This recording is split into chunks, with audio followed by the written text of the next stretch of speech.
तो कैसे हो मेरे भाई बंधु? आई होप आप सब बढ़िया होंगे और अपनी स्टडीज प्रॉपर तरीके से कर रहे होंगे। तो आज हमारा लेक्चर नंबर 6 है, chemical reaction and equation, class 10 chemistry का। और आज के लेक्चर के अंदर we will studying about displacement and double displacement reaction के बारे में। पर उससे पहले हम कुछ इनटेक्स्ट क्वेश्चन आंसर को सॉल्व करेंगे, ठीक है? तो कल हम लोगों ने ये रिएक्शन देखी थी कुछ सनलाइट के प्रेजेंस में, ठीक है? किसकी रिएक्शन है ये सारी? ये सारी रिएक्शंस है आपकी सिल्वर क्लोराइड और सिल्वर ब्रोमाइड की, जो हम लोगों ने कल देखी थी एक रिएक्शन सिल्वर क्लोराइड की।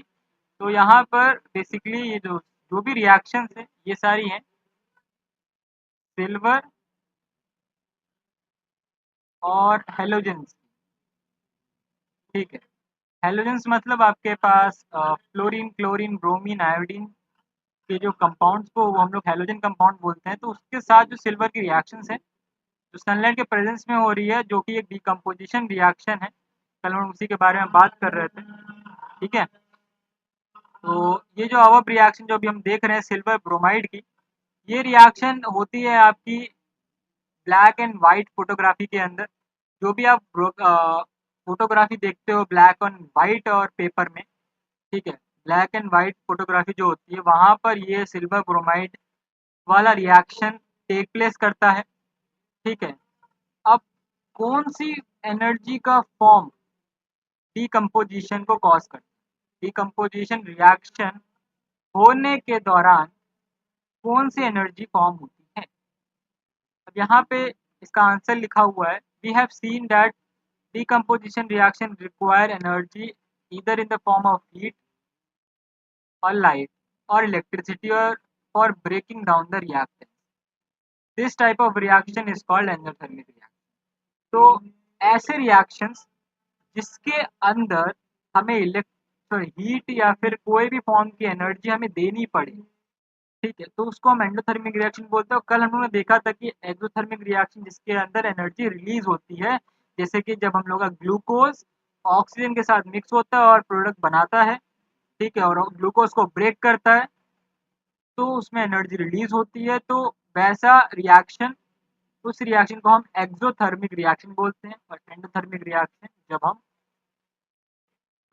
कभी भी किसी भी रिएक्शन के अंदर एनर्जी प्रोवाइड करते हैं, ठीक है? अब यहाँ पे एक्टिविटी हमें परफॉर्म करने को बोला गया, देखते हैं यहाँ पे क्या बोला गया। Take 2 gram of barium hydroxide, तो यहाँ हमें BaOH का होल ट्वाइस लेना है, ठीक है? In a test tube add 1 gram of ammonium chloride, 1 gram ammonium chloride लेना है, ठीक है, NH3Cl, ठीक है? And mix with the help of glass rod, उसको दोनों को मिक्स करना है। Touch the bottom of the test tube with your palm. What do you feel? Is this an exothermic or endothermic reaction?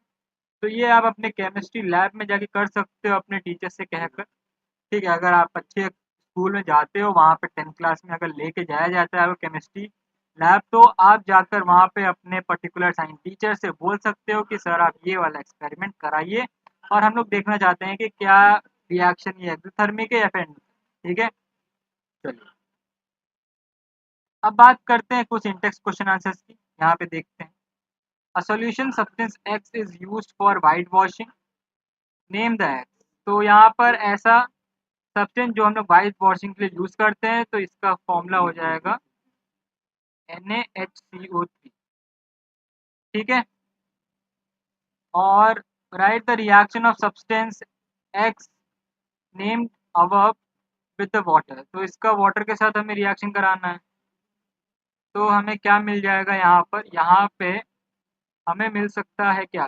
CO2 मिलेगा, NaNO2 मिलेगा, sorry NaOH मिल जाएगा, CO2 मिलेगा और बस, हाँ, NaOH और CO2 यहाँ पर निकल जाएगा, ठीक है? तो ये रिएक्शन हमें यहाँ पर देखने को मिलेगा। आगे चलते हैं।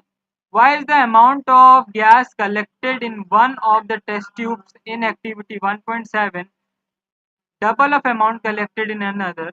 Name this gas. अब यहाँ पे क्या बोला गया है कि एक्टिविटी 1.7 पे जो गैस कलेक्ट हो रही थी, ठीक है।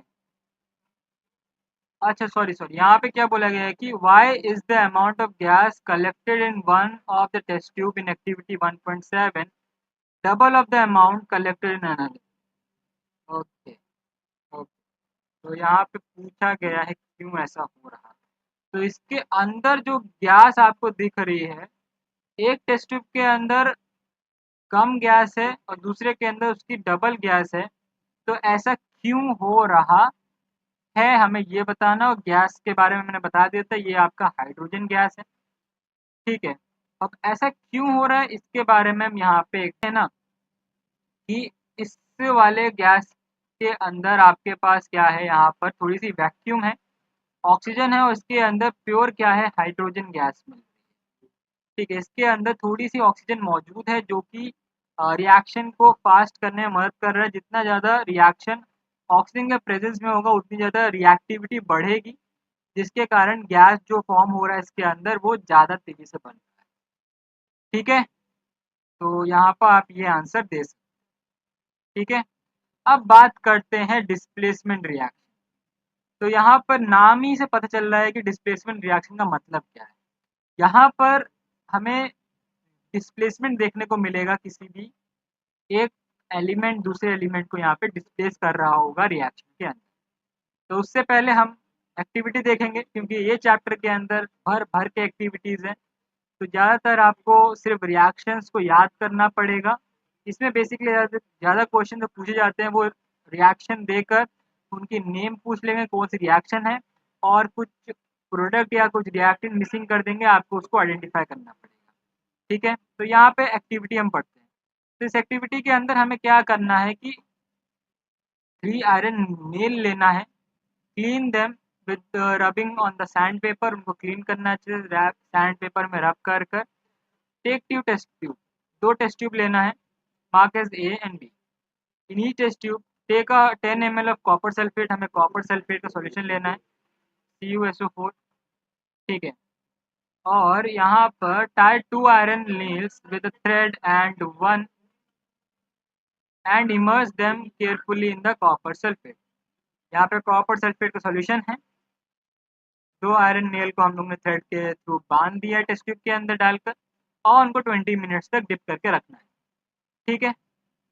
अब after 20 minute take out the iron nails from the copper sulphate solution, compare the intensity of blue colour of the copper sulfate solution in the test tube.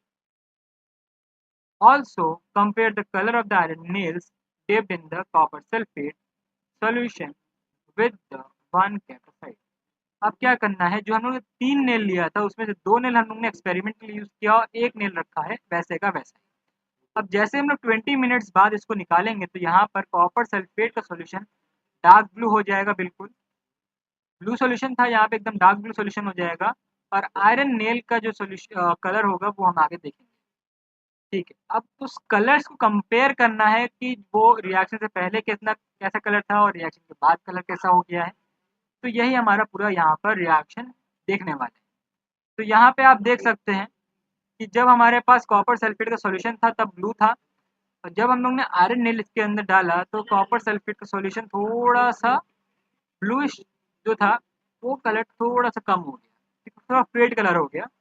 और जो हम लोग का आयरन नेल था पहले सिल्वर कलर का था, वो अब थोड़ा सा रस्टी फॉर्म ले लिया, मतलब थोड़ा सा रेडिश ब्राउन कलर हो गया इसका, ठीक है। तो यहाँ पर ऐसा हो रहा है। अब ऐसा क्यों हो रहा है, कलर क्यों चेंज हो रहा है, तो यहाँ पर रिएक्शन जो हो रही है वो हो रही है डिस्प्लेसमेंट रिएक्शन। जब हम लोग ने आयरन नेल डाला था तो आयरन का फॉर्म सॉलिड था और कॉपर सल्फेट का फॉर्म थोड़ा एक्वस फॉर्म, ठीक है। अब यहाँ पर क्या हुआ, जैसे उन्होंने 20 मिनट तक रिएक्शन हुआ कॉपर सल्फेट और आयरन के बीच में, तो क्या हुआ, आयरन ने कॉपर सल्फेट में कॉपर को डिस्प्लेस कर दिया और SO4 के साथ बॉन्ड बना लिया और FeSO4 आयरन सल्फेट कंपाउंड बना लिया, जिसके कारण जो कलर हमें दिख रहा है सॉल्यूशन का वो थोड़ा सा फेड हो गया और कॉपर यहाँ से रिलीज हो गया, ठीक है। और कॉपर वहीं पे जाकर नेल पे जम गया। इसी कारण कॉपर सॉरी आयरन के ऊपर कॉपर का जो कोटिंग लग गया, उसी कारण उसका ब्राउनिश कलर आ रहा है। तो यहाँ पे रीजनिंग क्वेश्चन बन सकता है कि why in this reaction iron got brownish colour. तो यहाँ पे आपको दिख सकता है कि यहाँ पे हम लोग बोल सकते हैं कॉपर जाके डिपोजिट हो गया है आयरन नेल के ऊपर। ठीक है, तो यहाँ पर ये हो सकता है। और इसी से मिलते जुलते हमारे पास कुछ और रिएक्शन है। जिंक और कॉपर सल्फेट में भी जिंक डिस्प्लेस कर देगा कॉपर को, और लेड और कॉपर में भी कॉपर डिस्प्लेस कर देगा, सॉरी सॉरी आपका लेड डिस्प्लेस कर देगा कॉपर। ठीक है, तो ऐसा क्यों हो रहा है? तो इसका एक ही कारण है, रिएक्टिविटी ऑर्डर। ठीक है, रिएक्टिविटी ऑर्डर। तो आपको रिएक्टिविटी ऑर्डर पता होना चाहिए कि कौन सा मेटल, कौन सा एलिमेंट किस एलिमेंट से ज़्यादा रिएक्टिव। तो इसके लिए मैं क्या करूँगा, ये रिएक्टिविटी ऑर्डर मैं अगले नेक्स्ट सेशन के अंदर लेकर आऊँगा और आपको दिखाऊँगा कि कौन से एलिमेंट्स की कौन सी रिएक्टिविटी होती है, किस नंबर पे उसको रखा जाता है। ठीक है, ताकि आपको ढंग से समझ आ जाए, ताकि आप कंफ्यूज ना हो जब आपके पास कोई भी रिएक्शन है सॉल्व करने। ठीक है, तो यहाँ पे सिंपल बोला गया जिंक और lead are more reactive elements than copper, that's why they displace the copper from its compound. ठीक है, इसीलिए कॉपर यहाँ पे डिस्प्लेस होता है। अब बात करते हैं डबल डिस्प्लेसमेंट रिएक्शन। तो डबल डिस्प्लेसमेंट रिएक्शन क्या कहता है? तो यहाँ पर बोला गया है एक सोडियम सल्फेट का टेस्ट ट्यूब में लेना है आपको 3 ml, और दूसरे टेस्ट ट्यूब के अंदर आपको 3 ml बेरियम क्लोराइड लेना है। दोनों को मिक्स करना है और आपको ऑब्जर्वेशन करना है। अब यहाँ पे क्या होगा, डबल डिस्प्लेसमेंट क्या होगा, दोनों एक दूसरे को डिस्प्लेस कर देंगे और इंटरचेंज कर लेंगे अपनी पोजीशन। ऐसे आप यहाँ ध्यान रख सकते हैं। ठीक है, तो you will observe that the white substance which is insoluble in water is formed. This insoluble substance formed is known as precipitate. अब क्या होगा, जैसे आप इन दोनों कंपाउंड को मिलाओगे आपस में, तो एक व्हाइट कलर का सब्सटेंस नीचे आपको दिख जाएगा जो कि वाटर में इंसॉल्युबल होगा, जो कि हम लोग बोल रहे हैं उसको प्रेसिपिटेट। और this reaction also called precipitation reaction, जिसको हम डबल डिस्प्लेसमेंट रिएक्शन के नाम से भी जानते हैं। तो यहाँ पर सिंपल क्या हो रहा है कि सोडियम सल्फेट है और बेरियम क्लोराइड है, इसका जब रिएक्शन करेंगे तो बेरियम सल्फेट बनेगा और सोडियम क्लोराइड बनेगा, तो दोनों अपनी जगह डिस्प्लेस कर देंगे।